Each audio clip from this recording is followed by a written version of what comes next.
Welcome to A Kumar mathematics. आइए हम लोग फिर से नया एक्सरसाइज लेके चलते हैं। इससे पहले वीडियो हम सारा आपको बता दिए हैं, जितना प्रॉपर्टी था हम लगभग सारा प्रॉपर्टी आपको बता दिए। अब प्रॉपर्टी अगर आपको याद नहीं है, अगर माइंड में एक भी प्रॉपर्टी नहीं है तो शायद इस एक्सरसाइज को आप नहीं बना पाइएगा। आप अगर प्रॉपर्टी नहीं पढ़े हैं, आप न्यू स्टूडेंट है, पहले प्रॉपर्टी देख लीजिए, पीछे का वीडियो जा करके फिर इस एक्सरसाइज में आइएगा। अभी हम लोग जो पढ़ने जा रहे हैं ये 4.2 है, NCERT का 4.2। देखिए इसमें बहुत सारा सवाल है और ये मोस्ट VVI चैप्टर भी है। हम आपको पहले बता चुके हैं, जो पहला वीडियो उसमें बता चुके हैं कि बहुत ही VVI चैप्टर है। आप इससे परीक्षा में रहता है, बहुत सारा सवाल रहता है। चलिए हम लोग चलते हैं पहला क्वेश्चन की ओर। देखिए क्या कहता है क्वेश्चन।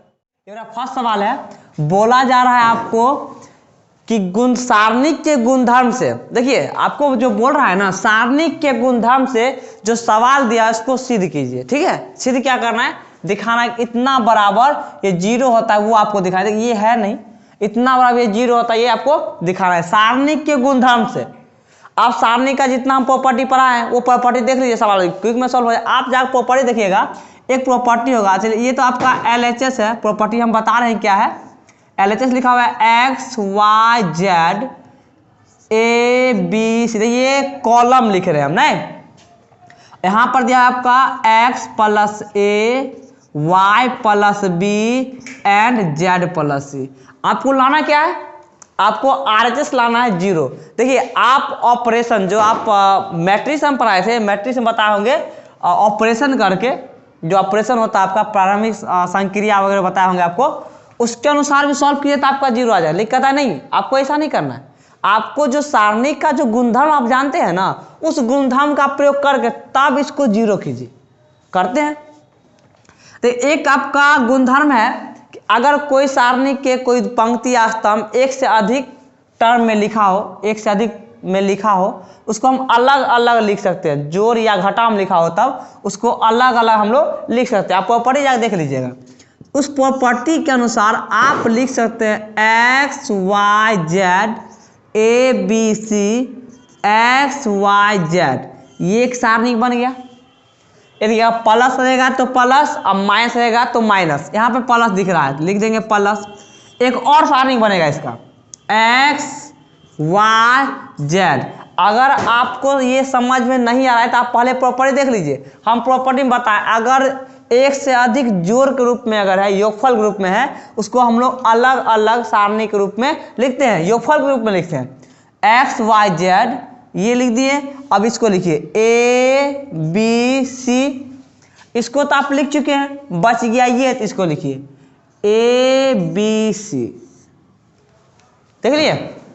चलिए अब इसको देखिए, अब गुणधर्म को याद कीजिए, जितना गुणधर्म आपके पास है सबको याद कीजिए। देखिए इसमें हम लोग देख रहे हैं अगर डेल्टा 1 और ये डेल्टा 2 करें। चलिए डेल्टा आपका ये जो डेल्टा है डिटर्मिनेंट, इसमें क्या देख रहे हैं, चूंकि यहाँ देख रहे हैं, इसको अभी हटाइए, इसको हम लोग देख रहे हैं। इसमें देखिए ये है आपका C1, ये है आपका C2, ये है आपका C3। इसमें देखिएगा ये आपका C1, ये रहा आपका C2 और ये रहा आपका C3। देख लिए। अब देखिए C1 और C3 को गौर से देखिए, समान है।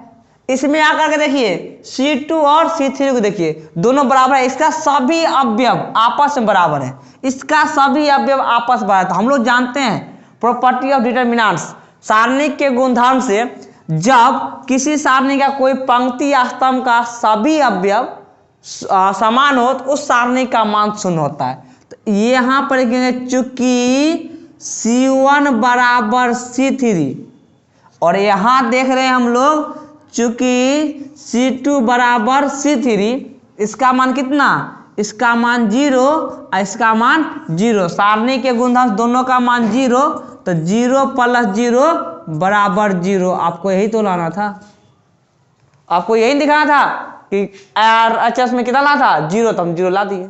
कैसे लाए, सारणी के गुणधर्म से। तो इस तरह से ढेर सारा सवाल है। हम नेक्स्ट सवाल देखते हैं क्या कह रहा है। चलिए देखते हैं हम लोग दूसरा क्वेश्चन को। देखिए पहला क्वेश्चन समझ गए ही होंगे, अगर नहीं समझे तो कमेंट कीजिएगा, कमेंट कीजिएगा तो फिर से हम नया वीडियो डाल देंगे, उसी क्वेश्चन को एक्स्ट्रा करके डाल देंगे। देखिए दूसरा क्वेश्चन भी वही है, कहता है गुणधर्म से ही आपको जीरो लाना है। नहीं, चलिए गुणधर्म से जीरो लाते हैं। इससे पहले आपको सारा प्रॉपर्टी माइंड में रहना चाहिए, बार बार बोल रहे हैं, एक बार प्रॉपर्टी रिवाइज कर लीजिए। चलिए यहाँ देखिए, इसको भी जीरो करना है तो LHS आपका जो दिया हुआ है A minus B, B minus C, C minus A, ये कॉलम का बात हो रहा है, पहला कॉलम। दूसरा column B minus C, C minus A minus B. Third column C minus A minus B और B माइनस सी। अपना माइंड को दोहराइए, इधर उधर घुमाइए, ठीक है। माइंड तो आप लोग बहुत इधर उधर घुमाते ही होंगे, थोड़ा इधर भी घुमाइए। देखिए क्या करना है, इधर उधर का मतलब क्या, सिर्फ पढ़ाई पे इधर उधर, ठीक है, इधर उधर घुमाइएगा। कैसे इसको जीरो करना है, इन्हें काट करके जीरो कर दीजिएगा। काट करके जीरो नहीं होगा, आपके पास जो गुणधर्म में आप जो नियम जानते हो उसी जीरो कीजिएगा, काट करके जीरो नहीं कीजिएगा। चलिए देखते हैं, कुछ तो करना पड़ेगा। देखिए क्या करते हैं इसमें, आप क्या कीजिए, R1 को और R2 को जोड़ दीजिए। हम R1 में ऑपरेशन कर रहे हैं, ठीक है, R1 में ऑपरेशन कर रहे हैं, R1 में ऑपरेशन कर रहे हैं। तो कर क्या रहे हैं, तो R1 और R2 को ऐड कर देते हैं। ये रहा ना आपका, ये रहा आपका R1, ये रहा R2 एंड ये रहा R3। हम क्या बोले, R1 और R2 को जोड़ दीजिए। तो सर आप ऐसे क्यों जोड़िएगा, अपना मन जोड़ दीजिएगा? नहीं, इसीलिए जोड़ रहे हैं, हम ये चाह रहे हैं कोई ना कोई प्रॉपर्टी पे आ जाए। अभी तो आपको बस यूं उठा कर रख दिया, ठीक है, ऐसे उठा कर रख दिया। आप इसको आप आकार दीजिए, प्रॉपर्टी पे लाइए, तब तो ये जीरो होगा। कोई ना कोई प्रॉपर्टी आपका काम करेगा इसमें, तो लाइएगा तब। अभी बस यही रख दिया है। तो हम जानते हैं मैट्रिक्स में कि हम ऑपरेशन तो कर ही सकते हैं, नहीं। तो R1 में क्या कर रहे हैं, प्रसरण कर रहे हैं। हम R1 में प्रसरण कर रहे हैं, क्या कर रहे हैं, तो R1 में R2 को जोड़ रहे हैं, सिर्फ और सिर्फ R1 में कर रहे हैं। R2 R3 में कोई छेड़छाड़ नहीं। अगर छेड़छाड़ नहीं करें, छुइएगा भी मत इसे। चलिए R1 में क्या कर रहे हैं, R1 और R2 को ऐड कर रहे हैं, मतलब ये दोनों को जोड़ेंगे, संगत अवयव जुड़ता है। ये रहा R1, ये रहा R2, दोनों को जोड़ना है। ये इसके साथ जुटेगा, ये इसके साथ जुटेगा और ये इसके साथ जुटेगा। देखिए यहाँ पे जोड़ते हैं, रफ करके आपको दिखाते हैं। A माइनस बी R1 का एलिमेंट है एंड R2 का एलिमेंट है, ऐड कर रहे हैं हम लोग B माइनस सी। देखिए ये दोनों कटा, ये देखिए ऐसे कटता नहीं, बोले घट रहा है। कट के हमेशा एक होता है, घट के जीरो होता है। ये दोनों घट जाएगा, ये दोनों क्या बचे, A माइनस सी बच गया आपका, बच यहाँ पर A माइनस सी, B हम लिख रहे थे, C होगा आपका, हो गया A माइनस सी। चलिए इसी तरह से आप क्या कीजिए, सेम इसी तरह से आप सबको कीजिए, इसमें इसको जोड़िए। तो जब इस दोनों को आप जोड़िएगा तो C और C घट के जीरो हो जाएगा, बच जाएगा आपका B माइनस ए। देखिए ये दोनों घटेगा, ये दोनों घट नहीं जाएगा, यहाँ पे ऐड कीजिए, दोनों घट जाएगा, बचे B माइनस ए। ठीक उसी तरह इसको कीजिए, यहाँ पे माइनस में A, यहाँ है प्लस में, ये दोनों गया, क्या बच गया, C माइनस बी। यहाँ पर आ गया आपका C माइनस बी। देखिए हम R1 में प्रसरण कर रहे थे, तो R1 के साथ ही किए। आप R2 और R3 कोई छेड़छाड़ मत कीजिएगा, नहीं करना है छेड़छाड़ तो मत कीजिए छेड़छाड़। और यहाँ पे आपका B minus C, C minus A and A minus, इसके साथ कोई छेड़छाड़ नहीं। ज़्यादा छेड़छाड़ कीजिएगा तो परीक्षा में पछताइएगा। चलिए C minus A minus B, B minus सी। अगर मन में आता होगा कि सर आप R1 R2 को ही क्यों जोड़े, तो वो आप किसी को जोड़ लीजिए, हमें क्या फर्क पड़ता है, आपको किसी के लाना ही है ना।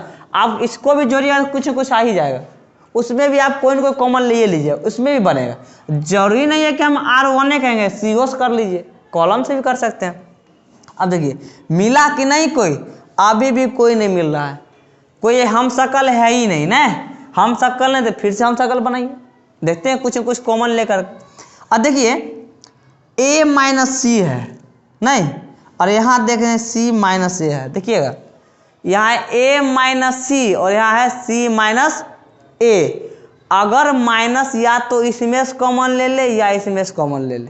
चलिए ये तो हो गया पहले अवयव, आगे देख लेते हैं। B माइनस ए, यहाँ A माइनस बी, उल्टा चल रहा है, नहीं उल्टा चल रहा है, उल्टा चल रहा है। इसमें देखिएगा C माइनस बी, यहाँ है B माइनस सी, मतलब है कि R1 यह है R2 यह आपका R3, R1 और R3 में या तो इसमें माइनस कॉमन ले लीजिए तो ये मिल जाएगा, या इसमें माइनस कॉमन लीजिएगा तो ये मिल जाएगा।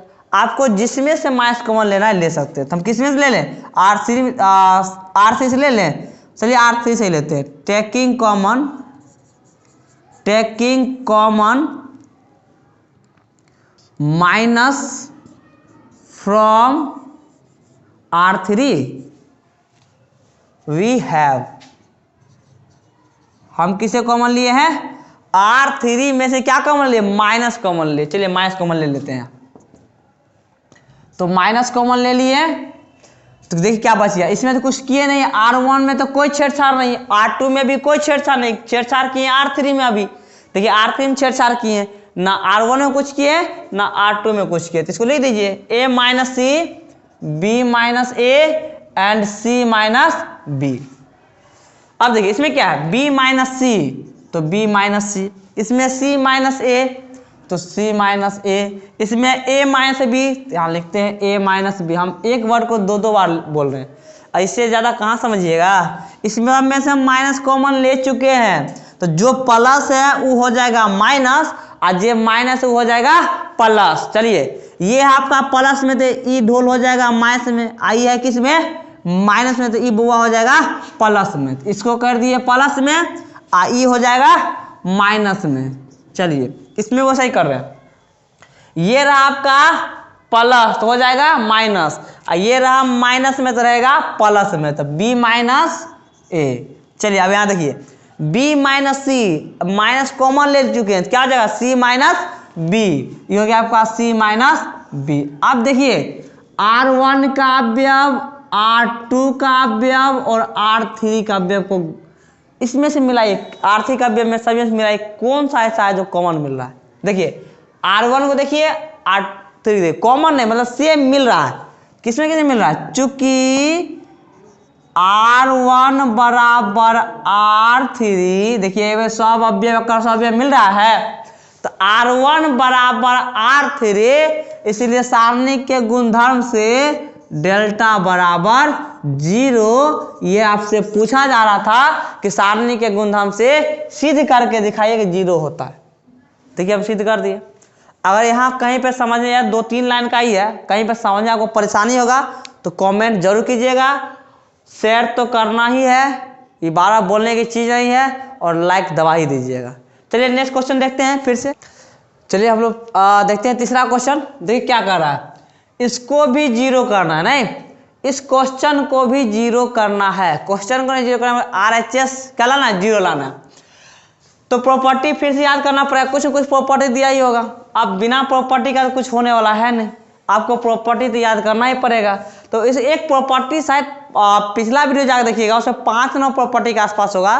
प्रॉपर्टी का वीडियो नंबर 2 देखिएगा, उसमें प्रॉपर्टी होगा यदि किसी सारणी के कोई 2 पंक्ति या स्तंभों के सब अवयव संगत अवयव समानुपाती हो, उस सारणी का मान भी 0 होता है। आप जाकर प्रॉपर्टी देखिएगा, हम प्रॉपर्टी बोल दिए ना, एक बार जाकर देख लीजिएगा। देखिए वैसे हम आपको बता देते हैं कैसे होता है, बनाएंगे तो इजी में और समझ जाइएगा। तो इसको हम हटा देते हैं 0, हमें 0 लाना है। इसको मान लेते हैं कि ये आपका LHS है, एक स्टेप कम गया मेरा। देखते हैं क्या हो रहा है। चलिए देखिएगा यहाँ पे 2, 3, 5, 7, 8, 9, ये सबसे बड़ा दिखने में लग रहा है ना। इसी के साथ कुछ काट छाट करते हैं, देखते हैं इसको कत्लेआम करने जा रहे हैं। ठीक है, देखिए क्या कर रहे हैं इसके साथ। अच्छा 65 है, 65 उसको ले सकते हैं 63 प्लस 2, तो सर ऐसे काहे किए? तो वो हम पहले ना बोले कोई न कोई सेटिंगे होगा ही। देखिए इनकी सेटिंग है ना, कोई न कोई तो सेटिंग होबे करेगा। आज 75 है, तो आप देखिएगा इसको ले सकते हैं 72 है। देखिए यह सेटिंग होता है 72 आप प्लस 3, 86 है, इसके इसी के सेटिंग करके देखते हैं तो 81 आप प्लस 5 हो गया ना, हो गया। देखिए ना जोड़ जाड़ कितना पुर गया। इससे पहले हम जो सवाल बताएं, पहला क्वेश्चन या दूसरा क्वेश्चन, उसमें देखिएगा पहला क्वेश्चन में एक से अधिक योगफल के रूप में, इसको हम लोग अलग अलग सारणी के योगफल के रूप में लिखते हैं। इसको भी अलग अलग लिख लेते हैं। 2 3 5 7 8 9, यहाँ देखिए है 63 72 एंड 81, हिंदी में 63 72 81 यानी होता है। चलिए प्लस, अब करते हैं अगला प्रोसेस। अगला प्रोसेस की है 2 3 5, मतलब कि 2 3 5 नहीं, यहाँ पर है 7 8 9। इसको तो लिखिए दिए हैं, बच गया ई वाला भाई साहब, इसको उतार देते हैं। तो 2 3 5 2 3 5 नहीं, ई कौन इंग्लिश है नहीं, थोड़ा हिंदी थोड़ा इंग्लिश। चलिए ये तो कुछ गुंधम का कोई यूजन हो रहा है, देखने से भी नहीं लग रहा है सर कैसे होगा, कुछ न कुछ होगा, जरूर होगा। अभी हम हैं इसमें तो लग रहा है सर भैया मिला C1 और C3 भैया सर मिल गया कि C1 और C3 दोनों बराबरी तो हो गया 0। तो बुआ एगो का 0 करला से काम चलेगा, एकरो 0 करेंगे सर, केना कीजिएगा देखते हैं करके। अब यहाँ पर 2 3 5, तो 2 3 5, और यहाँ क्या लिखा हुआ है 7 8 9, तो 7 8 9। और देखिए इसको देखिए क्या लिख सकते हैं हम लोग, ऐसा लिख सकते हैं 9 × 7, देखिए इसी से गुना है, 9 7 63 पूर गया। अब देखिए 9 से गुना करेंगे, हमें लाना है 72, तो 9 8 72 सेटिंग कर रहे हैं। आपको देखिए सेट कर दिया हुआ ना, सेटिंग रहता है, हमेशा सेटिंग रहता है। अब देखिए 9 9 81, ये तो हम 9 से गुने न करते जा रहे हैं, 9 9 81, देख लिए कहीं सेटिंग दिया हुआ। अब देखिए इसका मान तो 0, चूंकि C1 बराबर C3, तो सर गुणधर्म कहता है किसी सारणी के कोई दो पंक्ति या स्तंभों के सभी अवयव समान हो, उस सारणी का मान 0 होता है। इसका मान हो गया आपका 0। विशेष के लिए आप पिछला वीडियो जाके देख लीजिए। चलिए गुणधर्म का वीडियो देखना था। अब इसमें से हम क्या करते हैं, 9 कॉमन ले लें, C3 में से क्या करते हैं 9 को कॉमन ले लेते हैं। तो सर भैया 9 तो कॉमन ले लिए, तो बुआ ले लिया, बहुत ही अच्छा। चलिए 2 3 5 7 8 9 7 8 9, ये तो निकल ही गया, कॉमन आ गया, क्या बच गया 7 8 9, ये तो 0 ही है। अब देखिए इसका मान, अब यहाँ देखिए, तो इससे पहले के समझा देते हैं। यहाँ पर C2 को गौर से देखिए और C3 को भी गौर से देखिए, अगर आंख है तो दिखाई देता होगा, नहीं सर C2 का सब अवयव और C3 के सब अवयव सर बराबर मिला, जखने मिला बराबर तो बस वही एके गो फिर से सर ये दोनों हुआ बराबर, तो बराबर तक गुणधर्म करता है एकरो मान 0। जब एकरो मान हो गया 0 तो 9 गुने 0 अब बराबर 0, ये बुआ अलग है, 9 गुने 0 बराबर 0, तो ये पूरा का पूरा 0 LHS प्रूफ्ड। समझ में आया कि नहीं? अगर इस टाइप का सवाल आपको एग्जाम में पूछता है तो आप इसी तरह इसको सॉल्व कीजिएगा, ठीक है। चलिए।